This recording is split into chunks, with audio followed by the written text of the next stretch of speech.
Welcome and thank you for joining me. This is Laurie of Laurie's Heirloom Sewing. I'm kind of glad to be here. I was in bed sick all day yesterday. What is today? Today's Friday, so it was Thursday. I'm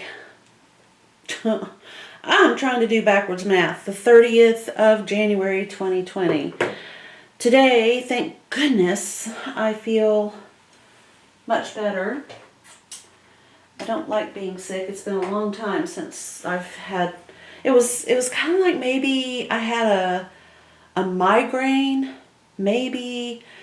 It's been so many years since I had a migraine, I don't really remember what they feel like, but it kind of made my stomach hurt. I never got sick. It was just, I'm giving you way too much information. It was just one of those things. I was in bed all day and all I could think about was getting back into my sewing room. So I'm so very grateful that that happened today, and I hope it stays that way, as I hope all of you guys, my dandelions, are all fine and feeling well and are ready to sew. Okay, so I don't know if you can see it on the cutting out table. Let me back you up just a wee bit. But I have the front of the jacket is basically cut out and lined up. So what we're going to be doing is following the stitch lines. And you're going to notice that some of the markings are off, and I'm not really sure why. So like these two should be lining up, but they're not lining up. So I think maybe what happened, no, because I didn't. That's the, yeah. There's just something kind of weird about this lower edge piece that I'm going to have to investigate. But looking at this as it stands right now, and I recommend that you do this with almost everything you sew. I've got it where I can do some measuring, and that might be what the issue here is. In the grand scheme of things, when we're putting it together, this may be a piece that goes on last, and that is why it isn't lining up like it's supposed to. It could be that these two go together first, and then the notches will line up. Kind of what I'm thinking. But remember that the entire jacket, with maybe the exception of the underarm seam, will be going together like this, wrong sides together. So you're going to have these exposed raw edges along every single seam that is supposed to be decorative. If you do not have a set of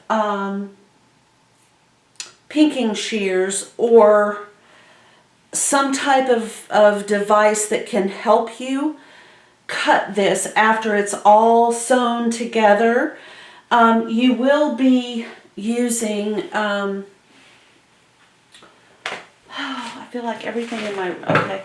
You will be using these to snip along all these edges, and you might prefer to do that with a set of pinking shears. Now, I will tell you that the reason fabric does not fray when you cut with a pair of pinking shears is because, rather than tell you, I'll show you. Let me find a small piece of fabric. Let's see. Okay. Yeah, I can use this. Okay, so this is just a little scrap of fabric. As you can see, when I just kind of pull, I can get this fabric to fray along this edge. It's not that hard to do. And if I were to wash it, it would just be, you know, a big mess. This is how we get fabrics to come apart. It's the way they're put together. You can also, as you're fraying, you can also see if your fabric has been cut straight or not, based on how deep or how narrow that frayed edge is. If you want that to stop, just trim a corner, trim the other corner, and you basically have a stop gap at the edges where you've cut those corners. If you really want that to stop, then trim in a zigzaggy kind of pattern like this. Of course, you know, to do it, you would have to be very, all of your cuts would have to be identical, and obviously mine aren't in this example. But the only part that would then fray would be each peak. You know, you'd really have to work at it to get that to fray. It essentially is a cut version of a zigzag stitch with the obvious exclusion of additional thread to help keep all this together. But the reason it stops it, I think you can see, it gets harder and harder for the fabric to fray once it gets down to a certain point in this little valley down here. Now, I'm not saying it won't continue to fray, but it would definitely be a little bit more difficult, because as the thread gets to this point, it's going to stop. And then it would have to figure out, you know, oh, there's more fabric, I got to get away. So anyway, my point being, if you want the chenilled edge as is described on this pattern, you are more than likely going to need to use a pair of dressmaking scissors or something with a very sharp point up at up here. It doesn't necessarily, for these purposes, need to be sharp down here. Just in the very, very tip of the scissors, you need it to be so sharp that you're going to be able to get little cuts. And you don't have to worry about cutting, oops, at an angle. Your main objective on this project is to just cut little straight lines up to your line of stitching. And you'll be cutting through a bunch of layers. So for every one pattern piece, you've got 1, 2, 3, and then 3 on the other side. So that's 6 layers of fabric that you need to be able to cut through to chenille this, this project.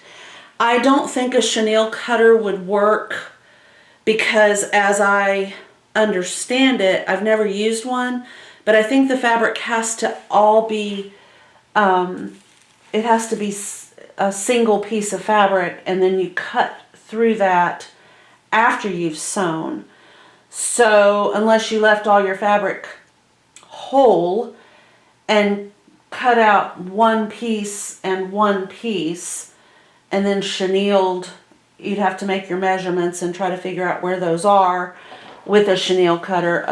I just think that would be too fiddly. So this is what we're going to be doing after we get everything stitched together, is just making these little cuts. And then, like I said, that would be 6 layers of fabric.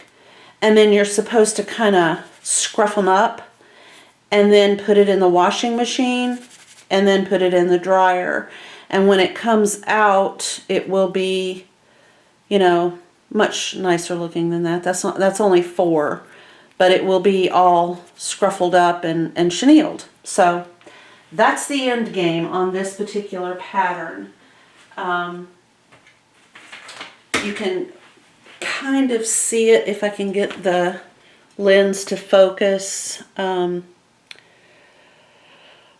right at those edges. You can kind of tell. I mean, it's even hard for me to see it on, you know, in person, but you can kind of tell where the seams are. Oops, sorry. Right here. That's the chenilled edge. I've got a lot of shadows going on in here today. Okay. I'll just pull that down. And there. Kind of can tell. Okay. So I have the front sections lined up, and then on the over here on the ironing board I've got the back sections, and my sleeves are over there. I still have a lot of fabric, and that's because I'm not 100% sure about the sleeves, because the instructions are not clear, and I wanted to be able to go through that with you guys, and we can kind of figure it out and work through it as we usually do with these patterns, and kind of see if maybe there's something that's not descriptive enough in their directions, or if I'm just completely spacing it out and I don't understand what they're talking about. Because the sleeves to me look a little odd. Now I know from the pattern picture that there is a chenilled seam all the way down the sleeve. Why is that so dark? So it's because it's dark outside. We're having a windstorm kind of day. And you can also see it on the back view where there's that, and it looks to be underneath the arm as well.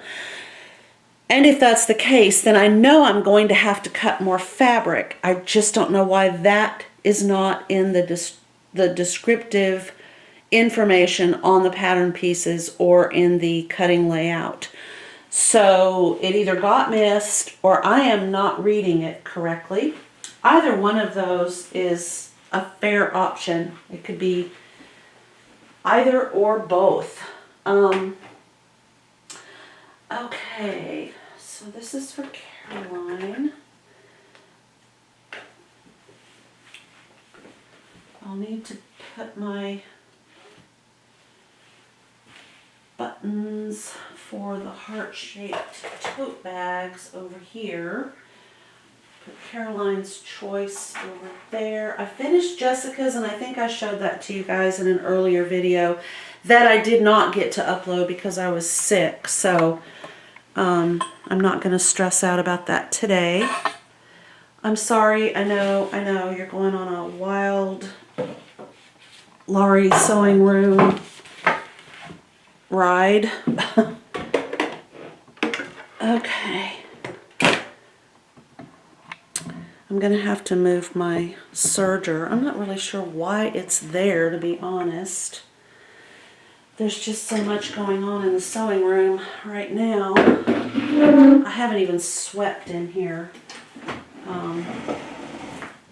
I love having the hardwood floors. They're so easy to take care of. But, oh boy, that's heavy. I do have to keep up with it. That's a real problem. Okay. Put that under there, and then I can move you guys. I don't know if that Coke Zero is in the shot, but it's non-sponsored. It's just something I'm drinking today to help with my tummy. Alright. I'm sure I'm going to need my iron. I almost always do when I'm sewing. Well, I always do. I don't know why I said almost always. Okay. I'm going to move these out of the way for now. And then we're just going to read about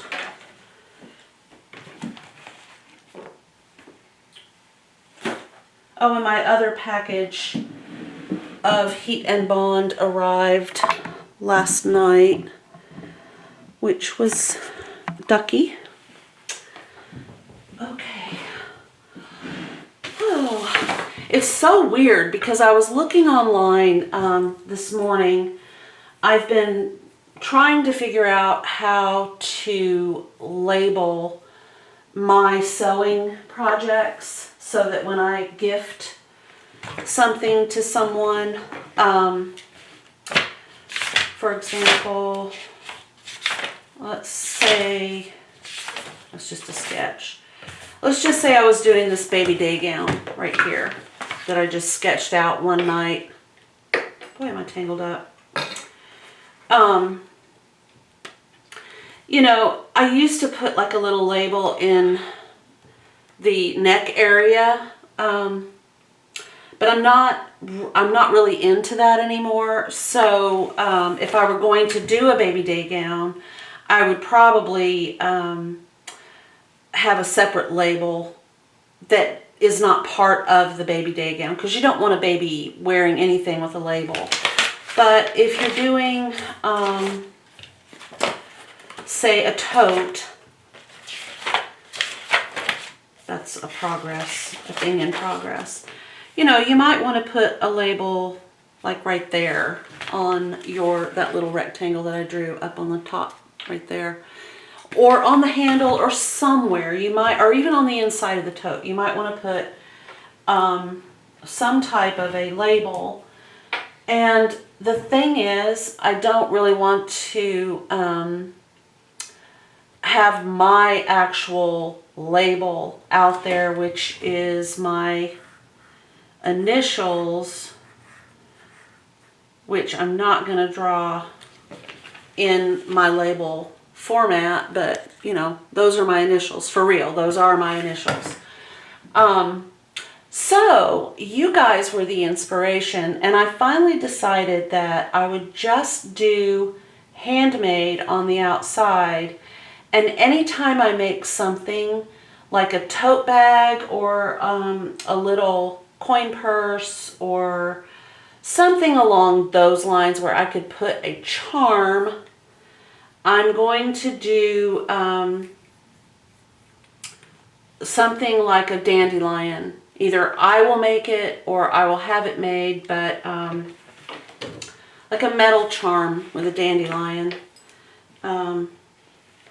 I love the idea of dandelions. As you all know, they just speak to me. They've always been considered a weed, and yet they're potentially one of the most beautiful things. They're so free. They have a cycle of life that, you know, they kind of, I don't even know if this is a word, metamorphise. They go through a metamorphosis, and they provide nutrients to the soil. We think of them as weeds, but they're really actually providing vitamin D to the soil, and other great nutrients as well. They are edible to a certain extent. We can make tea. I'm sure there's a whole host of things that they do for you. And I need to cover this up. They're just wonderful. So, and that's how I feel about you guys. You're just lovely. And that is why I call you my dandelions. Super precious. Okay, I think what I will do is take a piece of this paper. I just don't want to get in trouble for having a product that might require that I have it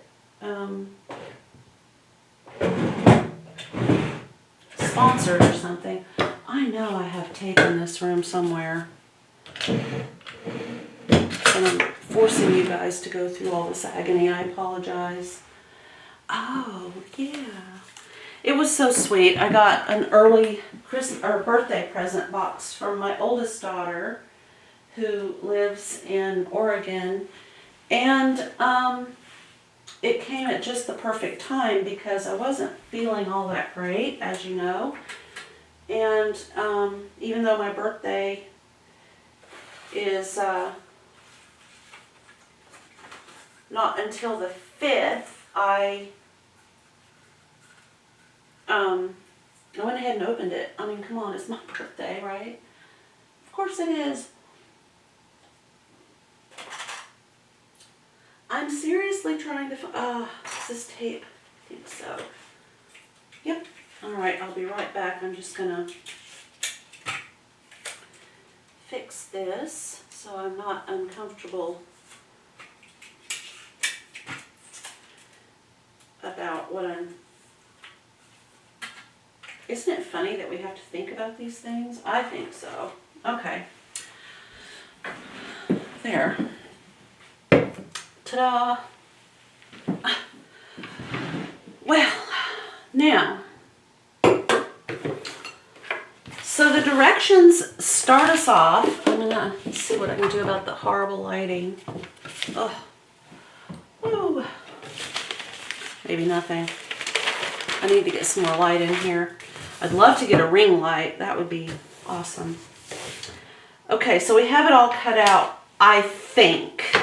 I've cut out all of the required pieces for each of the pieces, following what is on the pattern. This particular piece, number 1, upper right front for the jacket, oddly says fabric, cut 1.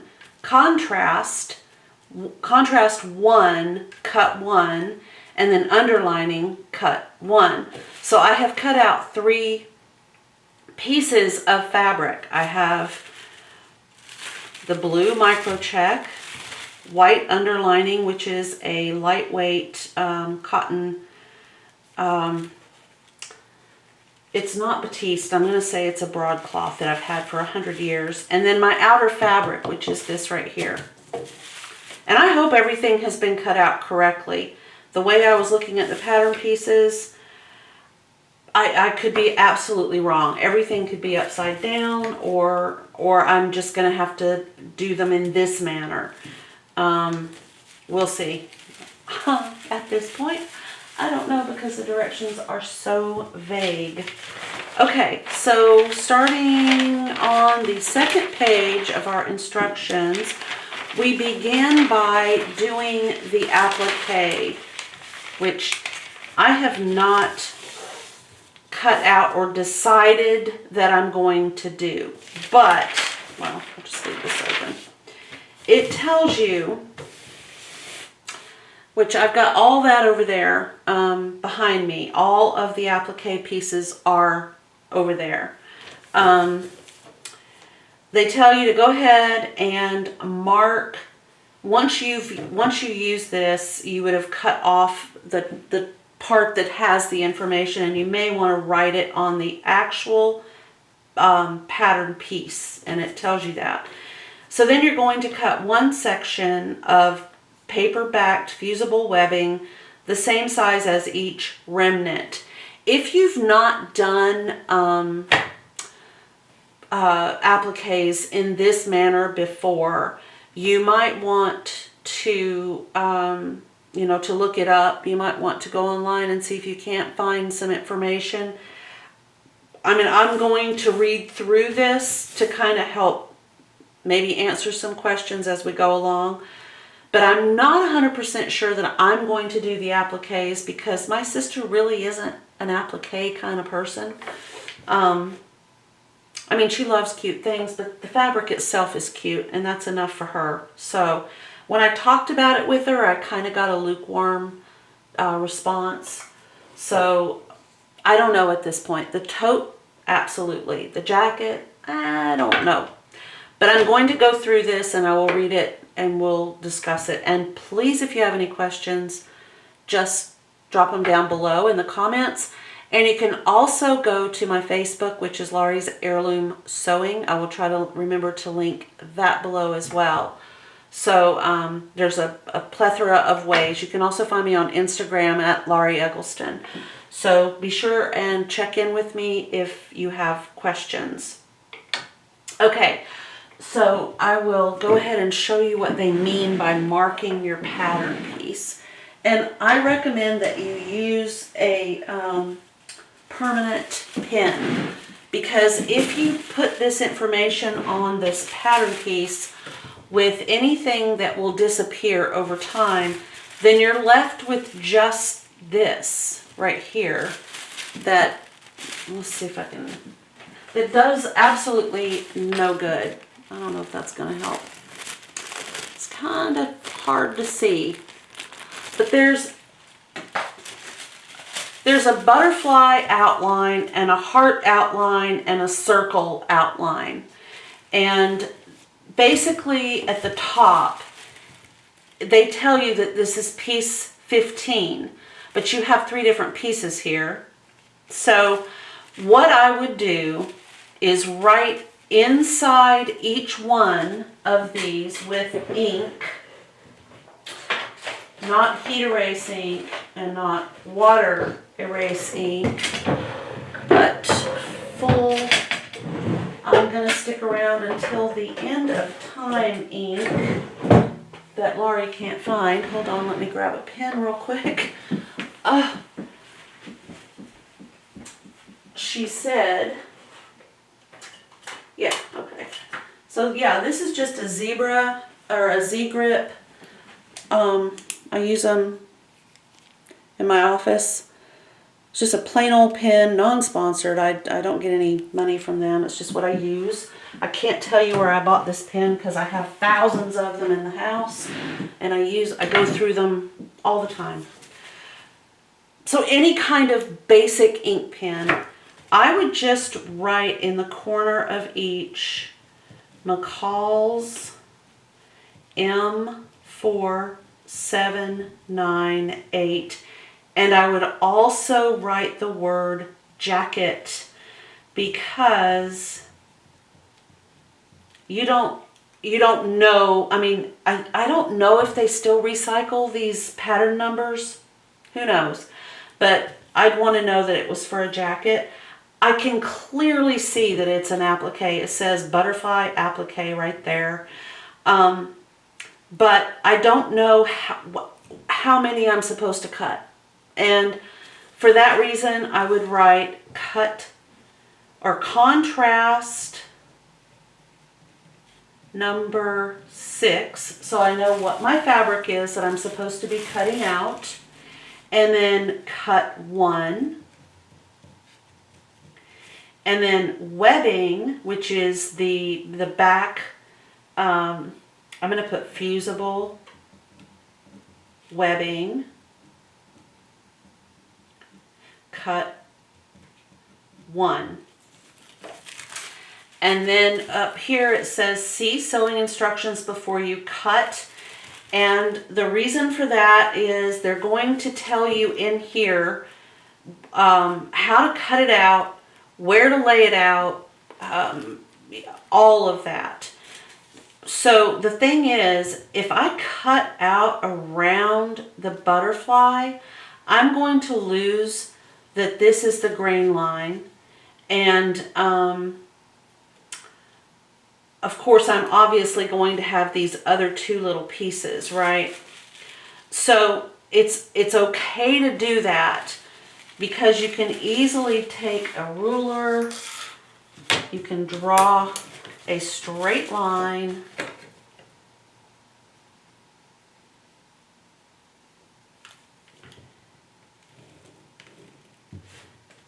just mimic that grain line, and then just if you think you'll remember, you really only have to write the letters GL.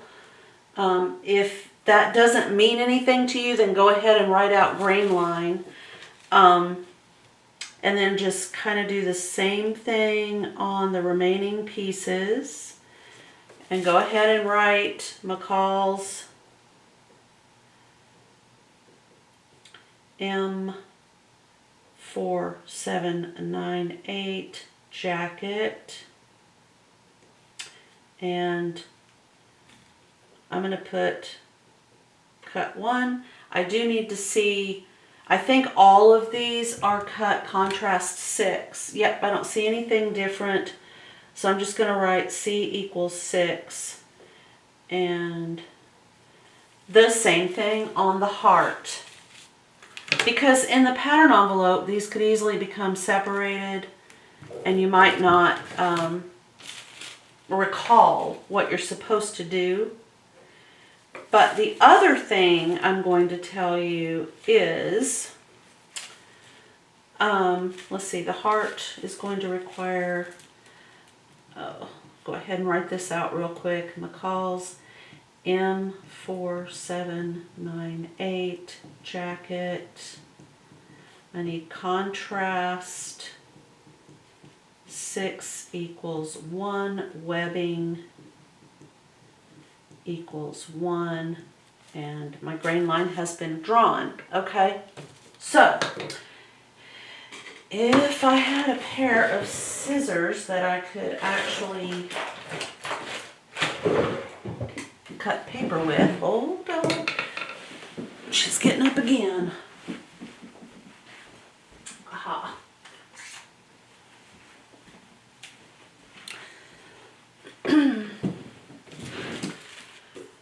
So let's say I'm getting ready to work and I have already removed the top part that has all this information. So I'm left with piece number 15, applique jacket, contrast 6, cut 1, webbing, cut 1. I have no idea what this is for. But if I write McCall's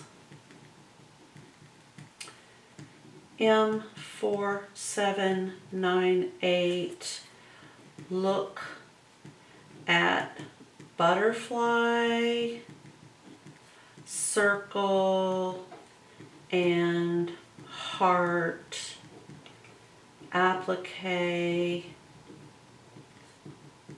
pieces, then I will know that obviously there's a butterfly, it's the same number. There's a circle, it's the same number. There's a heart, it's the same number. The only thing left for me to do is write number 15, number 15, number 15. So now I know this number 15 obviously matches the instructions on this piece right here. This is going to go right back into the pattern envelope. I'm just going to keep it, I'm going to fold it up, I'm going to put it back in the envelope. Because when I decide to cut these 3 pieces out, I don't want to have to trace. I don't want to have to go to all that trouble of making another pattern piece. I didn't spend the money on this pattern to have to recreate this pattern. So when the time comes for me to cut these out, which I might use the heart, there's more, I might use the flower, then I'll know that each individual piece goes with this, and then this all goes in the envelope. And when I do the tote bag construction, then you're going to see some of this in action. So we'll put that aside for now, but I will continue to read. Okay, so you're going to cut one section of the paper-backed fusible webbing, which is the same size as each remnant. So if you have your butterfly piece and you've got your piece of fabric, your remnant of the fabric needs to be the same size as the fusible webbing, obviously. And then you're going to place the webbing paper side up over the wrong side of the corresponding pattern tissue and trace the outline of the shapes needed. Now, obviously, that's going to be a lot easier to do if, I mean, you might have a light box and that might work, but I don't have a light box because I don't do a lot of applique. And so for that reason, I cut my shapes out or I use my own. I think I showed you guys the other day that I made this little heart out of a business card that I got in the mail. So basically what they mean is you're going to take, I'll just use this, you're going to take your, the paper side of your fusible webbing. You're going to put it on top of the wrong place webbing paper side up over the wrong side of the corresponding paper tissue. Trace the outline. Okay, that's a step you won't have to do. All right, so you're going to trace out, you've cut out your heart. You're going to trace it onto the webbing, without letting it shift like I just did. And then you'll have your pattern, your fabric, and the fusible webbing. But if the gluey side of the fusible webbing is on this side of what you just traced, so this is the fusible webbing, and this is gluey on the back side, then you're going to want that to be matched up with the wrong side of your applique, because you want the proper side of your applique to be not glued, obviously. Okay, so there's that. Then you are going to fuse the webbing to the wrong side, like I just said, of the fabric remnant, following the manufacturer's instructions. Then you just cut out the piece. But we've already done that part. Okay, do not remove the paper backing from the webbing until you're ready to apply the shape.